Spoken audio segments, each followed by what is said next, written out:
Great. Okay, I can record you, so you can start now. Vincent, Okay, please. thanks. Yep.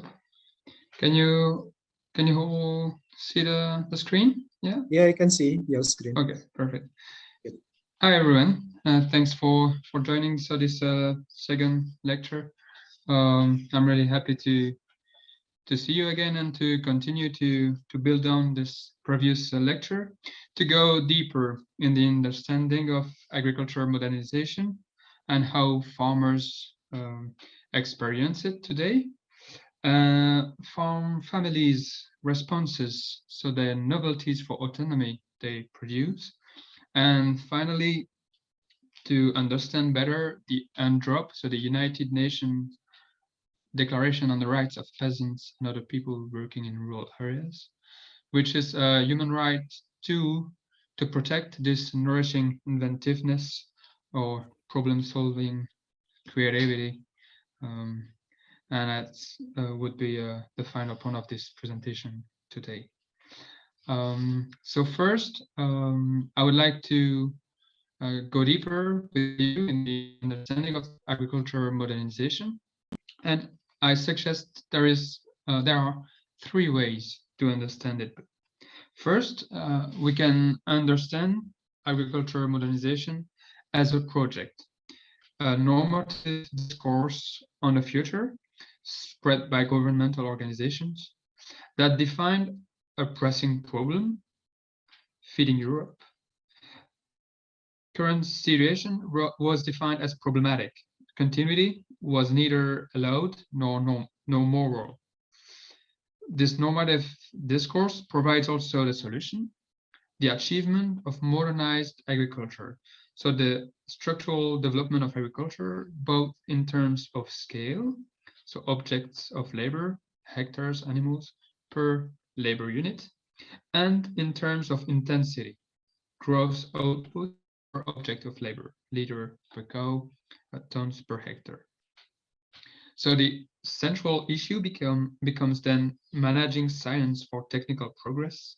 So to develop expert design technologies that promise to bring breakthrough changes and get them accepted by farmers. According to different authors I would mention later, this agricultural revolution creates a rupture with the past in terms of cultural norms. The discourse builds two opposite categories: ancient agriculture versus modern agriculture. Thus, peasantry became a practice ignored by theories, and its enactments were considered as anomalies, irrational behavior, or vanishing traces of ancient world. This is the intellectual obliteration, erasing of peasantry. Modernization operated an abrupt shift in terms of relevance. Locality is not considered as a resource for local specific practices anymore. The focus is on global markets, global parameters, so market trends, newest technologies, agricultural policies, rules, and subsidies. Modernization as a normative discourse contains also prescriptions about the organization of the farm itself. Good farming became intensive farming, while farming economically, what is now called low external input agriculture, was considered as inferior. In other words, modernization promoted a new moral economy, a new rationale, a new legitimate way of mentally organizing farm production, so-called logic of farming. Secondly, we can understand agriculture modernization as a process, focusing on what happened at the aggregate level. What are the new institutions and the new arrangements? For instance, we observe both a horizontal divide, a specialization of farm regions, and a vertical divide along the food chain, the increasing distinction between raw material producers, farmers, transporters, process industries, distribution and retail companies. Thus, farmers were distanced from final consumers. Moreover, food processing and selling left the farm. If we look at the multiple tasks that have to be done from the soil to the plate, agriculture modernization fostered the externalization of some of these tasks toward external, so out of the farm institutions. This phenomenon had three major implications that redesigned the farm and changed the relationship with its environment. First, the externalization of tasks changed the knowledge required to run a farm. Second, we observe an increasing commoditization of resources that used to be produced and used on the farm, and then began when the flow went through the market then. In other words, resources like animal food, fertilizers, water, seeds, heifers, that did not leave the farm during their life cycle in the past, or only exceptionally, are now exchanged for money, bought or sold on the market. Third, we observe a shift of the source of the know-how.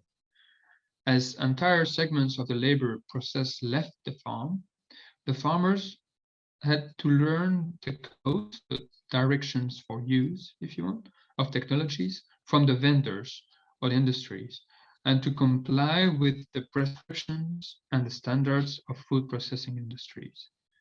State rules and subsidies, the so-called conditionality in European subsidy programs, also prescribe what, how, and when to do. Technical administrative relationships seek to create alignment and coordination on the farm again through prescriptions. And finally, we can study how modernization affected agriculture as a set of daily practices, activities, knowledge, and techniques, disconnections, new connections, rationales, relationships, and practices entered farmers' daily life. Farmers abandoned horses for tractors, started growing maize and buying imported soy, selected and specialized breeds, the Belgian white blue or the Prim Holstein, for instance, and had new types of relationships with vendors and controllers. Many farmers in Europe today face similar modern problems, causing sometimes burnout and depression. The highly specialized, aging, and declining farming population express critical views on modernization that can be explained through two simple drawings. First, farmers face the well-known economic squeeze. While costs of production constantly increase, prices of our products stagnate and fluctuate more and more. Secondly, our development trajectory is also squeezed by these two moral and cognitive prescriptions. In order to survive, one must enlarge, which means one must take control over colleagues' resources, such as land, production quota, water access. And one must innovate, which means one must adopt expensive technological packages developed by industry's experts along their patented science. Farm families often witness that they don't fit with industry. Industries prevent them from deciding on their own. Innovations offered by industries reduce their room for maneuver. Industries make them work in ways they don't want to. Sometimes they disagree with the normative framework, codes, and prescriptions of industrial technologies and farm systems. They are afraid continuity is threatened by stress, huge financial risks, regulation pressure, and declining labor income, killing farming attractiveness in the eyes of youth. The raptors Recording in progress. unendingly unendingly expanding farmers who accumulate land, subsidies, and heavy machinery. And finally, they are also afraid of becoming subsidized farmers, trapped between the carrot and the stick, and vainly running after virtual farm functioning. In response to these problems, most of us develop novelties, changes of routines, novel practices, emerging from our experience and the particular contexts of our farms. We tend to reduce tillage, adapt machinery, favor soil life through complex cover crops and integration of perennials, breed our own seeds and animals, compose complex crop mixtures, produce the feed we need, set up rotational grazing, process our milk, meat, and grains on the farm. We start selling our products more and more to end consumers. Novelties are social practices that are new in their own context. Novelties are new because they are part of meaningful projects of social actors. A project is a narrative actively constructed by a social actor in order to position his or her role, resources, future, and relationship with others, including the family, the village, the eaters. It also contains his or her desires, expectations, wishes, and dreams. Farm project contains a vision of the farm in the past, today, and tomorrow, so that novelties make sense through farmers' own visions of better future. It may bring about co-production and continuity, finding pieces of answers in living nature and in historical cultural repertoire, both disconnections and new connections within and outside the farm. Farmers actively create room, protected and distanced space that can be a nest for trial and experimentation on the farm through diverse sorts of strategies. Novelties then allow further space, push boundaries further, allow them to survive without expanding or getting in debt, but rather by getting better prices, reducing costs, and increasing added value of farm products, and to develop their own way of doing things that matches better with their local resources, personal wishes, preferences, norms, and beliefs. We can call it the heterogeneity of practice. Farmers spend much more time on that than on imploring the elite. With novelty production, farmers engage in the continuous evolution of agriculture. Cascades of novelties may bring about actual farm transitions over time. Thus, we observe a spontaneous, highly diverse, and decentralized agricultural evolution. Novelties are combined in different manners in different farms, which are all unique. Novelties all imply other realities, new relationships, networks, partnerships, but also new truth, techniques, sensitivities, creativeness, knowledge, and criteria. The scope of relevance of farm family evolves as we have to learn to listen to our soul, crop, animals, and end consumers again. Changing one's routines is never a quiet journey. We all try new things and sometimes fail. With a group of colleagues, we regularly organize potluck dinners to listen to each other, to discuss about our problems, ideas, solutions, and trials. These dinners are opportunities to brainstorm, to share sources of information, experience, to build friendship and trust, and to avoid isolation of alternative farmers. Progressive and supportive researchers also join in and take active part in the discussions. Still, we want this network to remain informal and flexible as independence, diversity, and novelty production are entangled. It is really important for us to continue to make technical and economical improvements, but in the direction we want. These informal discussions also give opportunities to conventional colleagues to find answers and support in their transition toward more viable and sustainable farming.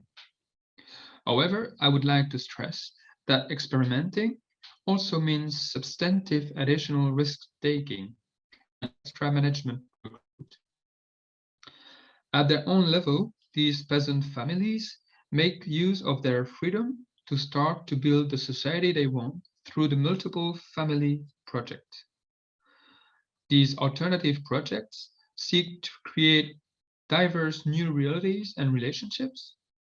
Farm families decide and commit themselves in their own projects, which are rethought and readjusted through family discussions. They really differ from modernization projects that was designed and decided by policymakers, and that was hardly adjusted, only through centralized and heavily institutionalized procedures.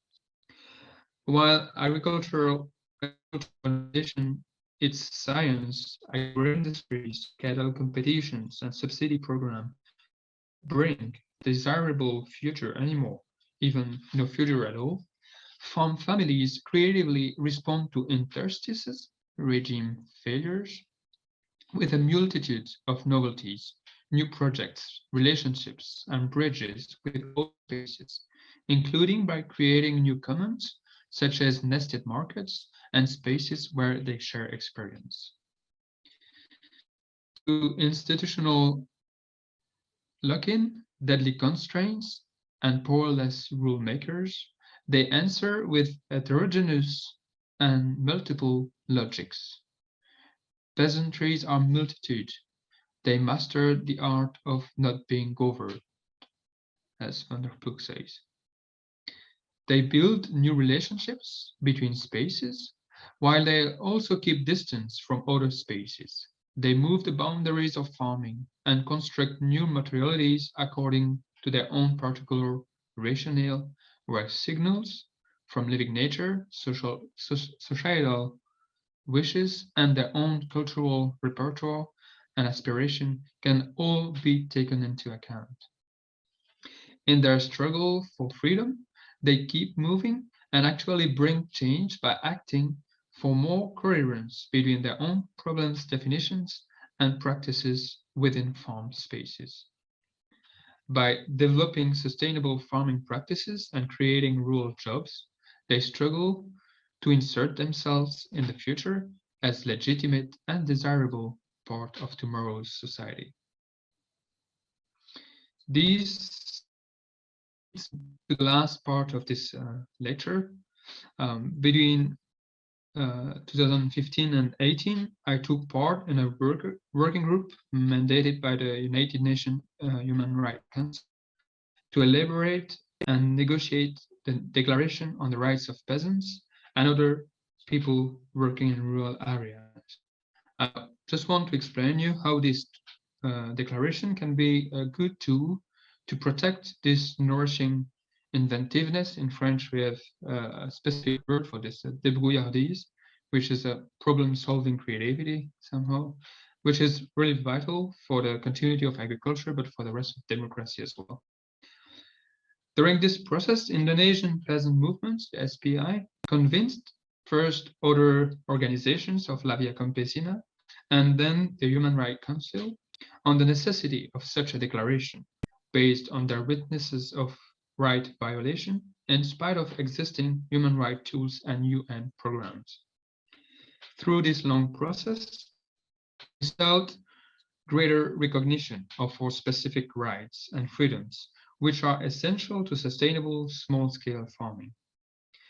As young farmers of the 21st century, we wanted global, universal, and long-term guarantees of our freedoms, of our freedom to practice farming, make a decent living from it, and to innovate the way we want.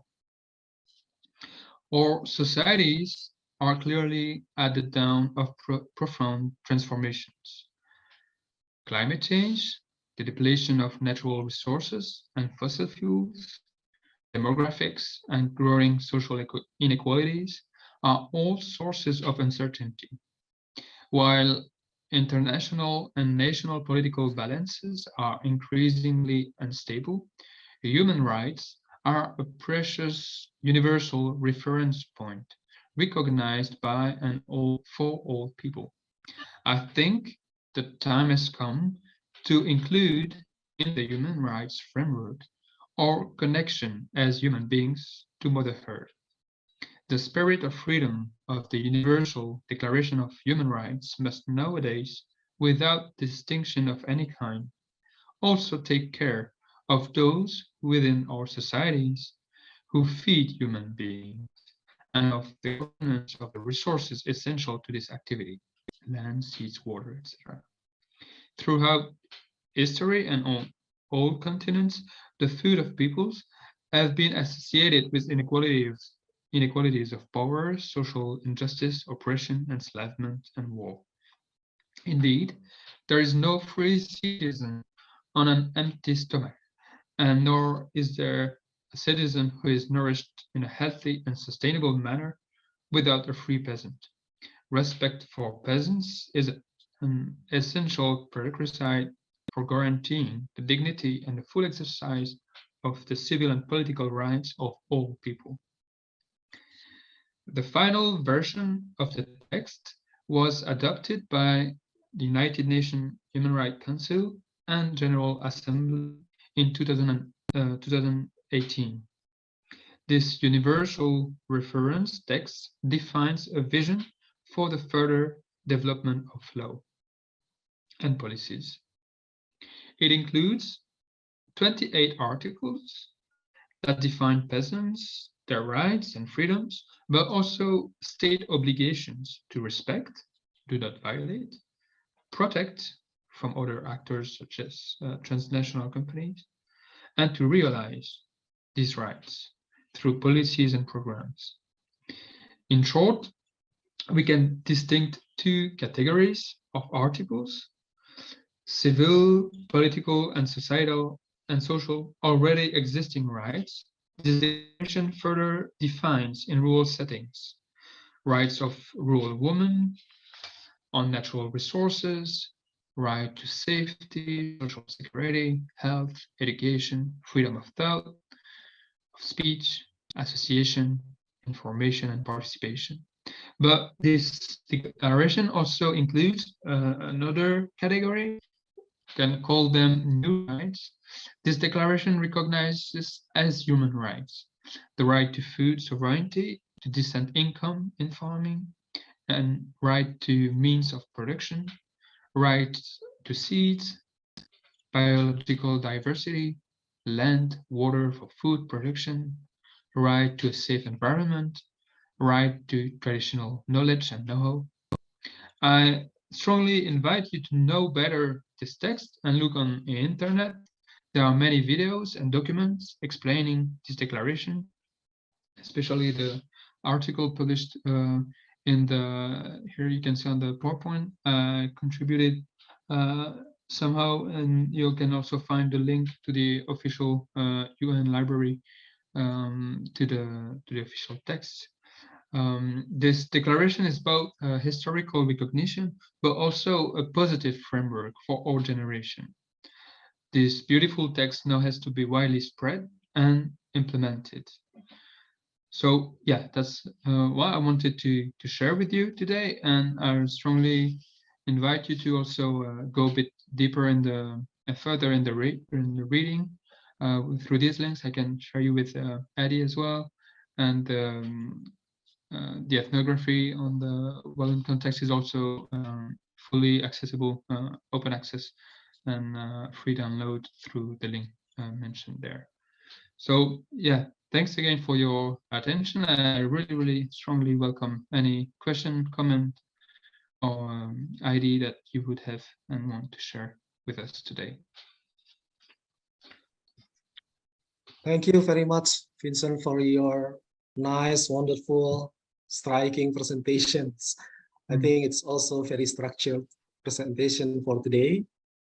Well, Vincent has talked about his idea about the modernization, starting from stated what agricultural modernization is, and then the impact of this agricultural modernization, also the consequences of the modernization itself, and also in the last part of presentation, he talked about how to scaling up the issues of this involvement of peasants and farmer in developing the innovation and also to make novelties in agricultural practices. And I think it is very interesting when he described about the activities, how to develop the rights of peasants and also other people to work in rural areas. And perhaps for students, it is interesting because it is also involved the youth in this issue. And I hope that some students, or perhaps all students, are also interested in joining this movement, I think. So in order to make the discussion efficient and effective, I involve other students to ask the question, to raise the question to Vincent, or perhaps some comments to the presentation today. Please raise your hand.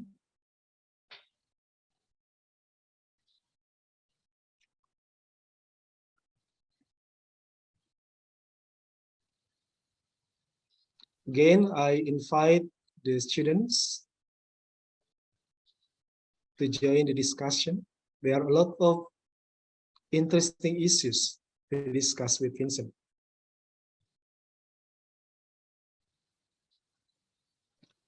Well, Adi still in the presentation, Vincent, sorry. And He said that he still cannot join the discussion.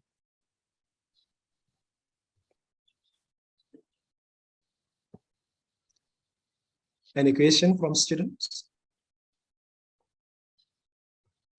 Okay. So this is very interesting, Vincent, I think. You said the farmer or peasants can develop, can create novelties and innovation better than what the ordinary development of novelties or innovation. Can you describe or give some examples of the novelties or innovation that created participatory with the farmers or with the peasants? yes, for sure. There are plenty. And for instance, and it goes in all the dimensions of the farm.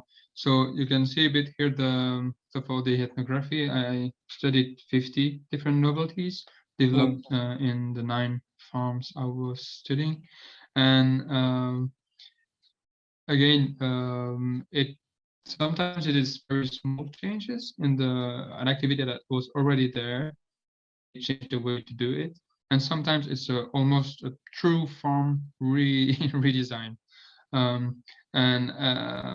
you know, as here in the list, you can go to growing potatoes just differently than before, but sometimes it's rearranging completely farm buildings, for instance, or the way the grazing system. And here I have the illustration of one of them. It's a colleague who is on a small village, and in this village there is not the only, but almost one of the very few remaining farmers. And then in his village there are more and more abandoned old farm buildings that are going to ruin, you know. And the big farmers, they are only interested in croplands. So you can see outside, a bit on the outside of the village, and no one is interested in the wet meadows and pastures close to the village and close to houses. Because now with pesticide regulations and people cannot spray pesticides too close from houses, and so yeah, big farmers are less and less interested in land close to houses and the village, and so yeah, it found this opportunity to create a new use of these abandoned farm buildings, very old farm buildings, and it renews them. And so on the lower part here of the PowerPoint of the slide, you can see on the left, that's the plan under the map of his main farm buildings where he lives, and then there are um, two other farm buildings arrangement. And so he has two types of cows. You can see here in the picture. On the lower part, he has Jersey cows, so dairy milking cows that he is keeping in the grassland close to his main farm buildings. And he has another breed of cattle, a meat rustic cattle breed, the Salex, you can see on the upper picture, that he is keeping in these kind of stables. He completely renewed these old farm buildings, which are a bit further away in the village. And because, milking animals, you have to bring them twice a day to the farm to milk them. And the meat cattle, they can stay and graze days and night a bit further. You can just go once a day to water or extra feed them if needed, but then less labor is needed, so they can be further away in the village. And so that's how we did. And it's very a big labor investment, because he's renewing these buildings on his own with a few his children and friends. And yeah, it is actually really good because it's valuing grasslands. There are people living close by that are really happy to have cows and grass next to their house, sprayed field crop fields, and it's quite an economical way to do for him, because it's old buildings, not too expensive, and he's very good in managing grazing and rotational grazing. And so it's yeah, from a constraint and abundant resources, and together with his family, he really designed a new project and a new way of functioning, which is totally against the flow, not common, opposite to the mainstream trends. And so that's how we did it. Another novelty we can talk about is, for instance, the crop mixture you can see here on the upper left picture. It's a novelty that is widespread now. In the past, we were only a few to do so. It's about mixing different sorts of cereals and legumes to produce our own concentrates. And so you have multiple issues around this. First, but it's a way not to import maize and soy from elsewhere. You can produce it on your own farm for animals that have to be intensively fed, like dairy animals or meat animals at the end of their life. And with this mixture, we mix different grasses like rye, triticale, spelt, oats, and different legumes like peas and veggies that provide then proteins, fix nitrogen, feed the grasses. And also these legumes, they are attracting beneficial insects that would eat aphids that could destroy grass and grain crop. So it's sometimes somehow a self-fertilizing and self-protecting mixture. And then with this kind of mixture, it's very nice to see, because each farmer has its own recipe. The different balance between the different species according to his animals, his needs, his soil, and most of us then we start keeping our own seeds so that from year to year the most adapted species and varieties within the mixture would would be stronger, produce more seed, and be dominant in the mixture for the next year. So more, and that's a way to gain yields from year to year, an improvement thanks to keeping our own seeds. But then, so yeah, it's always interesting with novelties to understand the technical challenges around it, but also the social ones, because it is keeping its own seeds, and it's producing its own feed, so it's a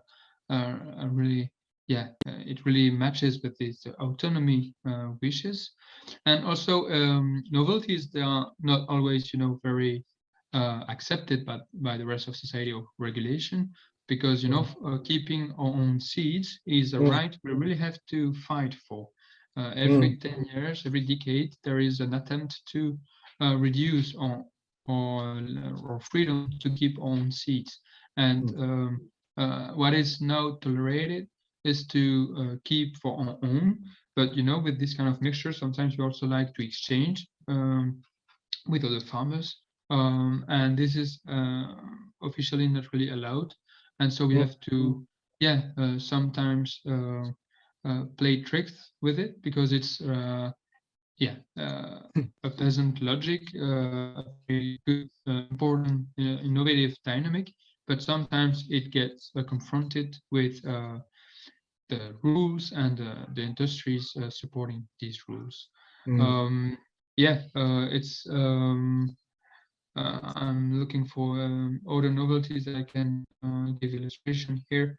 Another one, yes, has developed, like in the down left picture, small scale housing for his chicken and so that you can move them instead of so you can value old orchard or old pasture with trees, which is not really convenient for big farming, but then it can really produce a lot of added value on a small piece of land, and thanks to quite a cheap housing system, and that it can move, so he has less diseases and much better animal welfare, thanks to this ability to move the small housing around under the trees, and to and less nitrogen losses also, because it's and contamination thanks to this kind of system. So it's again very interesting to see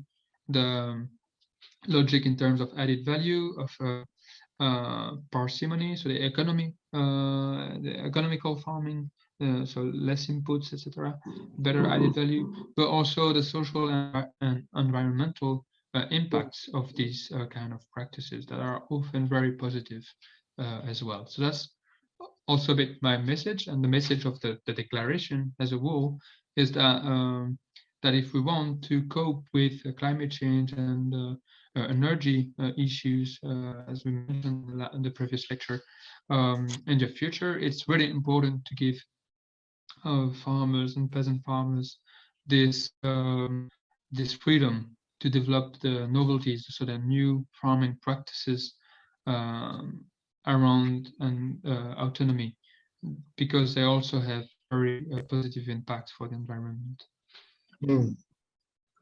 Well, I think it's three interesting examples of the novelties. It seems that you use and try to optimize the local resources around the farming. So is it only the resources available in the farming, or also you try to introduce something which is come from the outside of the farming? Yeah, it's very important to understand that autonomy is not autarky. So it's not doing only with what we have. It's just a negotiation, a rebalance, to effectively make better use and use and also improving the local farm available resources, but also new relationships with outside, and sometimes more relationships with outside than before, because for instance the two uh, breeds of cows I mentioned just before, but they are not local breeds. They come from two different regions, more in the south in France. And so he introduced these two breeds that were not common in Belgium, for valuing better the grassland he has here in the local settings. So and for us, raising dairy goats is not something common or local. It's also introducing a new idea, new breeds, new seeds, new plants, new animals, new technologies. But it's really important again to see the social issues around this. It's introduction of a resource from elsewhere, but with which purpose? To help whom? To improve the income of who? It's really important to go deeper in the understanding. It is agriculture is always composing, adapting, um, mixing, tinkling with different things. It's not only doing with what we have. It's sometimes also bringing new ideas, new breeds, etc. But with also a social and political message behind, to defend our own, living, and also culture and just dignity sometimes. Yeah, you also said that the initiatives has also resulted in the risk-taking process. And also, you said that we need better management to combine something which is initially from the local and also the introducing something from outside. And then how about the quality management and quality insurance of the product? For example, you said about the seeds, which is keeping in the local level. And even though it is something which is forbidden, perhaps, by the government or the regulators, this is the similar condition and situation in Indonesia. You know, the peasant cannot produce their own seeds, and if they produce the seed, and then the procedure to make the seed accepted by the government or the regulator is very hard. So how about the communities, the farmer communities in Belgium, in order to ensure that the quality of the seed, for example, is still maintained for the good result or the good produce of the seed itself. So what happened in there? Yeah, it's a very good question. Actually, it's as you got it. Most of the novelties, not only, but most of them is about restaging and just doing better with what we already had. With like for instance, putting more attention to nutrient leaks in the farming system, for instance, or organizing better the labor and the tasks, being just more economical and cautious with energy or external inputs, generally speaking. So it's a lot about observation, management, attention. I really like this word, and to the sometimes small details, or sometimes just the broader view of the farm cycles and processes, and again, I think it's beautiful and it has to be protected because it's a human ingredient of farming that is really important, vital, and that sometimes in more technical or mainstream discourse on agriculture we really overlook this human attention given to things, and the care is very important. Van der Ploeg really describes it very well, and as a major of farming in the peasant logic. And again, this care, this attention through modernization, it had to be replaced by a lot of rules, procedures, control, quality controls. And in the past, it was just ensured by care, attention, and trust as well, or reciprocities. And again, like in these seed exchange systems, first there are rules that we cannot get paid for the seeds. It's also, a way to share risks. So okay, I accept to share my seeds with you, but then I don't have a liability for it because I don't want you to pay me. And it's also, it does not happen very easily nor spontaneously. I mean, it goes first through a long process of building trust and confidence somehow to each other. Because with introducing seeds from someone else, you can also introduce diseases, sometimes seed-borne diseases that can remain in the soil and bring long-term problems for the farmers who is taking it. So it's it's very long, but it's moving on. And a very important things about it is the relationship with universities, because and that's the strength of peasant movements is to bridge, and it's really something that I'm really involved in, is bridging these peasant struggles with researchers, also in biology, in seed development, etc., and with civil society and social movements as well, so they can understand better our issues and help us to do better with it as well. And the researchers, the scientists who join the discussions among farmers, they will also bring attention. Let's say, be careful with this disease, or with this. Take care of this aspect that you may overlook and that may cause problems.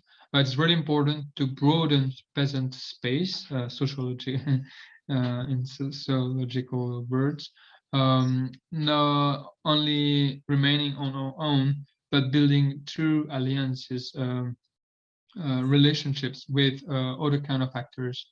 I mentioned researchers, scientists, civil movements, civil society movements, but also, for instance, we work more and more closely with all the restaurants and the catering sector. And that will also, for instance, bring new ideas, new techniques or points of attention that we would not take care of before. So it's really, a social, technical evolution of the practices that are really important. And all this management, this insurance, this quality control area, they also come from these new spaces that are really important so that we are making true novelties and not just going back to practices of the past with their own problems in new settings.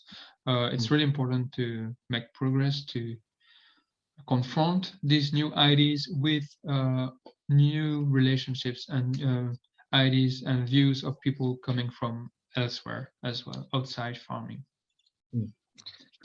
Well, about this involvement of other stakeholders or other parties, is it the kind of initiatives come from every single parties involved, or perhaps there is a big program from the regulator or from the authorities to ask the other parties to involve in this movement? At the beginning, Yeah. and still now, I think novelties, it's just something spontaneous. It's kind of, I would say, survival instinct of peasant farmers families. And so we just did them because we needed them. And so now, from, it's quite recent, but regulators, but also universities, natural park organizations, they get more and more interested in this kind of process. And so they want either to support or just want to regulate this new dynamic going on. And so, yeah, it's really important to discuss with them. But generally speaking, it's really supportive. And I think they understand the added value of this dynamic and its relevance to make agricultural transition again towards a fossil-free and climate-proof new farming systems and better relationships with the society as a whole. In the Netherlands at the moment, the situation is quite almost violent between farmers and the rest of society. And again, it's really important and it's a part of the added value of these novelties, is that it also brings new discussions, new ways of relating with the rest of society. So that's, I think nice to see that, and quite a good entry point for the regulators and the government, or sometimes even local authorities, to get interested in these dynamics, so that they can support it and sometimes favor the adoption of a novelty to spread the idea, I would say, or to show that other ways of doing are possible and in relatively similar contexts. And so sometimes now they take the lead or put means on diffusing or communicating about these new ideas and ways of doing. But it starts only, and I would really take care. That's why I'm really happy to have this declaration, because it's a real official text that it's human rights are the top of the pyramid of law, and so it's very strong official text that can be a good framework to defend this. Because even big companies or industries and now retailing, like supermarkets, they all talk about sustainability, and they would be really happy to have sustainable farming practices, but only on a technical point of view, without dealing with social justice, decent income, or a fair share of the added value in the food chain. And so again, it's really important to have a strong legal framework that would help us to guarantee also the social and economical balances around sustainability of agriculture. So that's it's always a struggle, a negotiation, and sometimes something we have to take care of and defend. Okay. Well, I would like to invite students or other participants in this discussion, please, if you have something to ask to Vincent. Or to share. Raise your hand, please.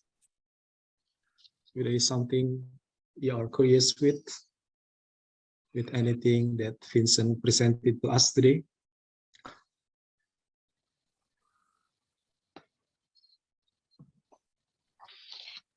Padika, hello, good afternoon. Please, good evening. Sorry, actually, I'm on my way to go home from the campus, Padika. So I'm sorry if I can on my camera on. Yeah. It's okay. It's okay. Yes. Just because usually the student have many questions, but I don't know, maybe this afternoon in gloomy afternoon in campus, so I think there are, but I think they still listen to us. First, I just want to appreciate for this session. It is an honor to be attend virtually as the audience of what can I call Mr. Delobel, yeah, or Vincent presentation this afternoon in Indonesia time about Peasant, if I'm not wrong, and how their management. Is it relevant if Padika, I heard that Padika told about the food safety, food quality control. So in Indonesia, we still struggling with the food security issue, Vincent. Then food safety or food control or quality assurance, etc. It is interesting to discuss based on your opinion. At what point are the peasants able to implement their quality insurance or quality safety issue of their product? Maybe that's for the first question. Maybe Padika. Is it clear? Sorry. Good. Yeah. Yeah. Good. Thank Yeah. you. Perfect. Thanks. Okay. Thank you. Yes, sir. Yeah, so I would just answer to this one. If you have another question, it's very welcome. And it's really important, again, just to continue the last point of discussion we had. It's really important for me that the government and regulator understand this logic of novelties and not just to let us do whatever we want. That's not what I'm saying, but it's just to let it happen and then adapt the quality control or rules or controls to this logic. And that's what we are struggling, and we obtained somehow here in Belgium, is to make it recognized. And for instance, so I'm processing all my milk into cheese, raw milk cheese. I don't pasteurize, but then I am submitted to many controls. So every month I have to send a sample of milk and cheese for quality control to a lab that is going to analyze, the bacteria and the listeria, salmonella, all the bad disease, the food safety issues. And whenever they want, a controller from the government can come to the farm and open the doors and come and see, the room where I am making cheese, and you can check the temperature of the fridges, and so there is a set of rules about the room, the equipment, the temperature, the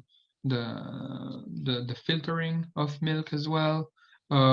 So we are we still have a lot of rules to commit to, and that's really important. But what we are struggling for is that these rules can be acceptable, or the issue we had is that these rules were first designed to regulate industries, because in the late 90s in Europe we had big food safety scandals that mainly happened in long food chains in industries, with the mad cow and dioxin crisis.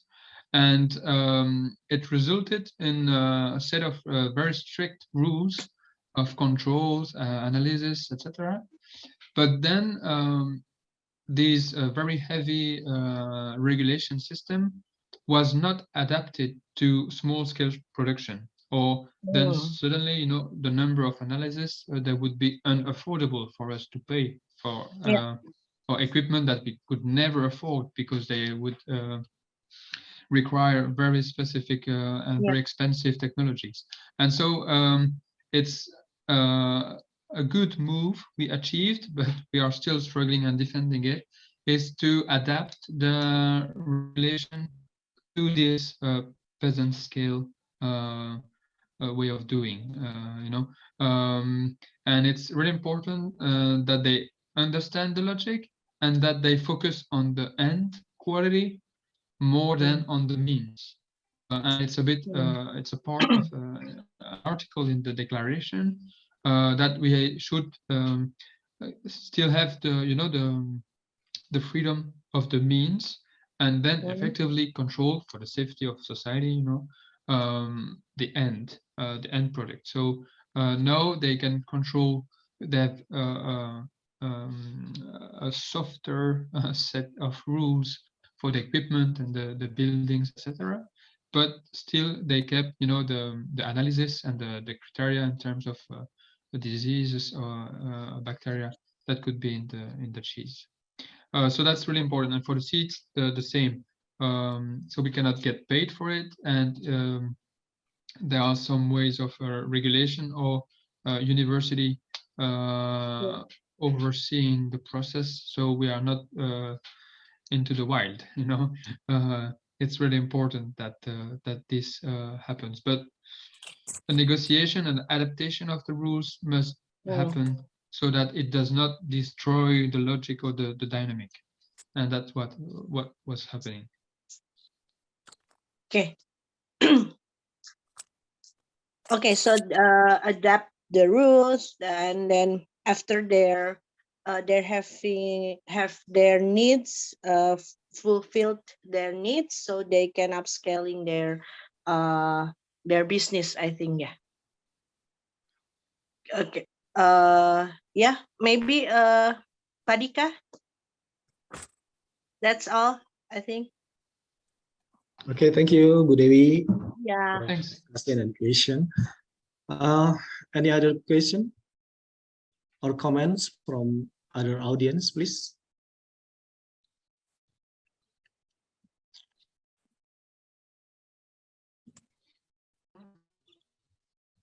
Not yet. Okay. So how about I believe that this is a kind of trust for ensuring the quality. You say that well, a farmer or a peasant to the others, and they can lend the seeds or change the seed each other.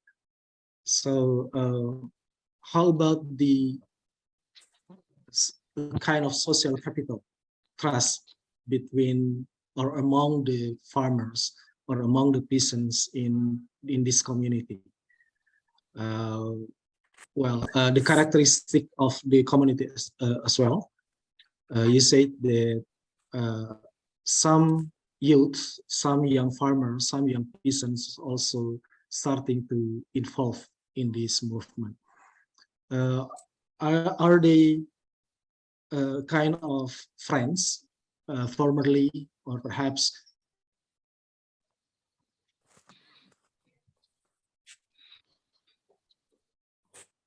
It's yeah, it's really important as well that regulators and administration around agriculture understand it as well, because sometimes it's you know, overlooked, and they and then we are and then some things do not happen because this is a major ingredient of the process. I don't know if you can hear me well, but yeah, that's the issue of this long-lasting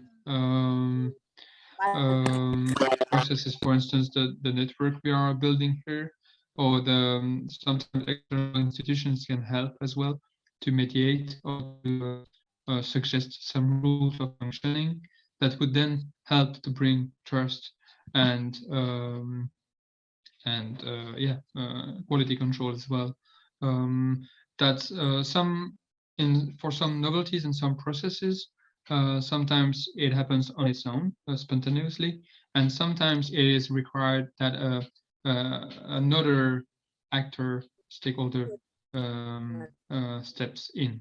For instance, the seed issues is clearly one that I find it really important that universities and scientists come in in the process, and they bring expertise and a lot of knowledge, but also some credits towards the regulator, so they can explain to the regulator the relevance of having a mixture of seeds, of having farming locally adapted seeds, etc. And so, yeah, in this whole social construction around a new technology or a new technique, it's really important, I think, to have a strong network. Farmers on their own cannot do everything, and I think it's really important for the relationship with outside, like regulators, but also within among farmers. They would sometimes build more easily trust and adopting rules and protocols, procedures, if an external guard, external eye is also in the process. So it's, yeah, sometimes rearranging the relationship with the administration or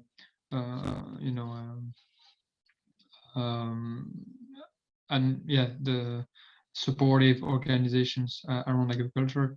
It's not only about the prescription or giving us information or telling us how to do, but it's sometimes more being involved in the social process around the new technology, a new player in the game at the same level than others, but bringing another view and other resources and other information, other expertise as well. So we are more looking for new players in the process than a new authority or a new prescriber, salutary prescriber or a provisioner. I think it's really important to have a new kind of relationships. Okay, so again, you emphasize about the importance of collaboration with a lot of stakeholders involving in this movement. Yeah. So again, farmer itself, peasants itself cannot work isolatedly. So we need to work with a lot of stakeholders in order to develop this innovation at novelties. Yeah. Okay. Perhaps if we still have questions from the audience, please.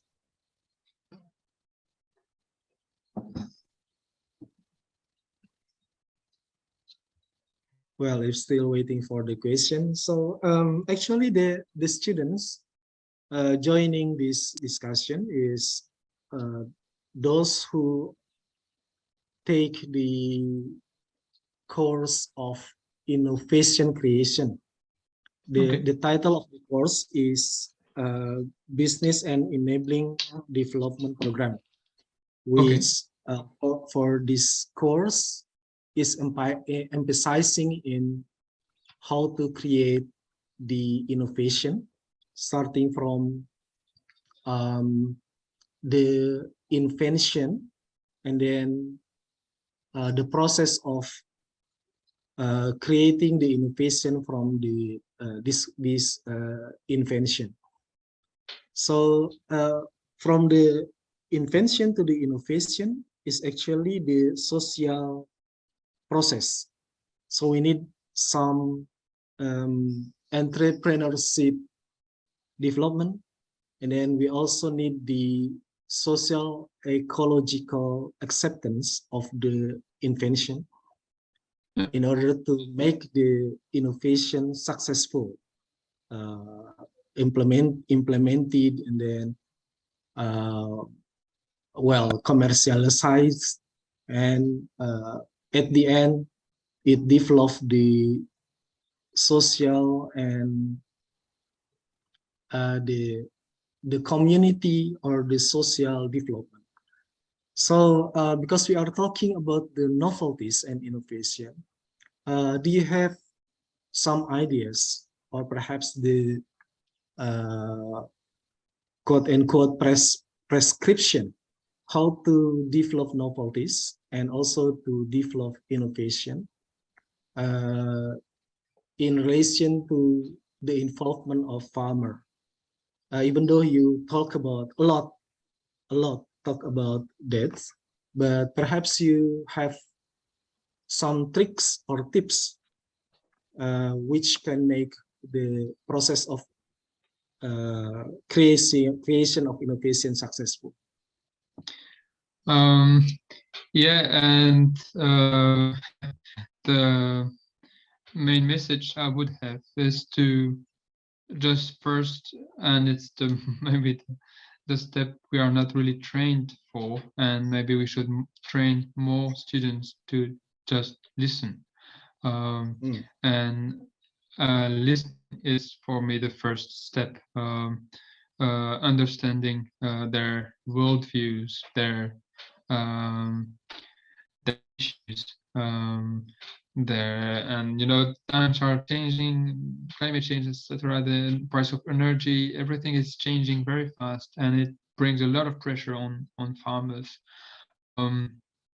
So before asking how to get it novelty accepted, or first just listen to the novelties that are getting born, that are rising in their family discussions, in their worldviews, in their preoccupation, their issues, and first allocate resource, time, and attention to this first step of just listening their world, their experience of what's happening. And then I think it's something unfortunately not very common, and that would immediately provide the major ingredient of the process, which is trust, and yeah, confidence. And so really it's not wasting time to listen to them, start with it, and to take time for this.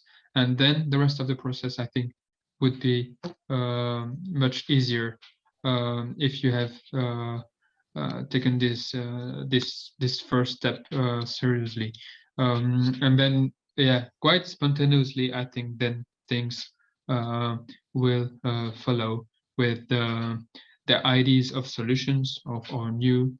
And then if you start sharing, making them, push them to exchange more, because sometimes they have individually they have good ideas, but then they are quite shy or not willing to share their crazy thought with others. And then sometimes another push from outside can be to foster the exchange of ideas, the discussions.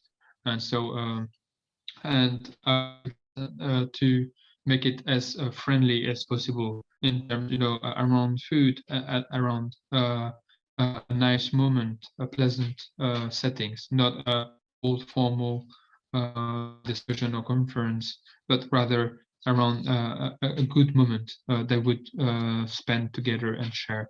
And again, it would be a good ingredient of trust building.